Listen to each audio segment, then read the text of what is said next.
I'm here with Shawn Brown, the Rapping Duke.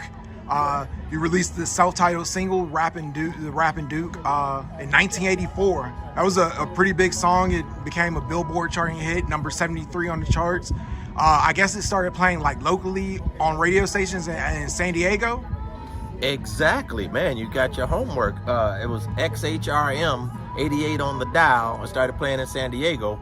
And you know the way music works, it starts back east or down south and works its way over to California. The record did the opposite. It started there and stopped because California don't play it unless it made it back south. Then we hit all the Chitlin Circus down in Mississippi, down in Texas, Louisiana, the Arklatex, and then the record started catching on and blowing up, and then went up the eastern seaboard, up north, and then it worked its way back to California. By the time it got to California, it was KJLH, KJ, K-Day, Stevie Wonder Station, and from there, you know, it did what a novelty record does. It's a slow move. It did what it did, you know, and I'm grateful. Yeah, I'm grateful. You mentioned Stevie Wonder. You ended up, like, you know, because of the success of the song, like opening for, you know, Stevie Wonder. Yeah, well, it was I don't remember what the event was. It was an outdoor event, and Stevie Wonder was present. I was present. I don't remember the other groups, but I was able to share the stage. You know, I performed, then Stevie Wonder performed, and I met Stevie Wonder too at a Black Radio exclusive party, and I actually have pictures of me and Stevie, and he actually had the Rapping Duke's hat on. I had the picture of that. That's one of my most memorable moments, and also meeting Muhammad Ali, sharing a limousine with him, and just. There was a lot that went with being a Rapping Duke. It humbled me because I was a one-hit wonder, but it also empowered me to know that I can do great things. And so now, the things that I do now and achieve in early childhood as a consultant, doing the music for children, I'm always setting the bar so high because I was there. And now in early childhood, I'm there. I mean, you know, so it's a blessing and a curse.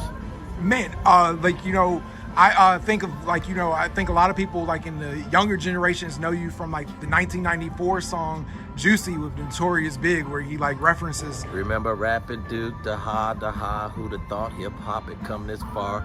And they didn't even know what he was talking about.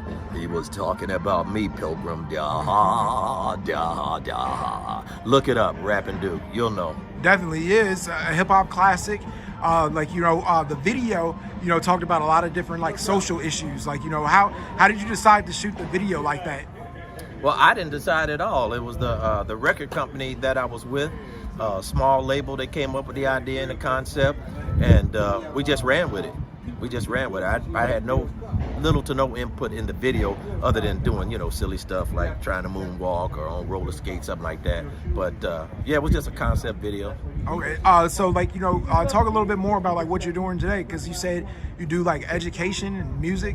Right. I've always been good with working with young children, and I didn't think it was my destiny to be doing what I'm doing now because it's so easy. I'm just blessed with working with kids.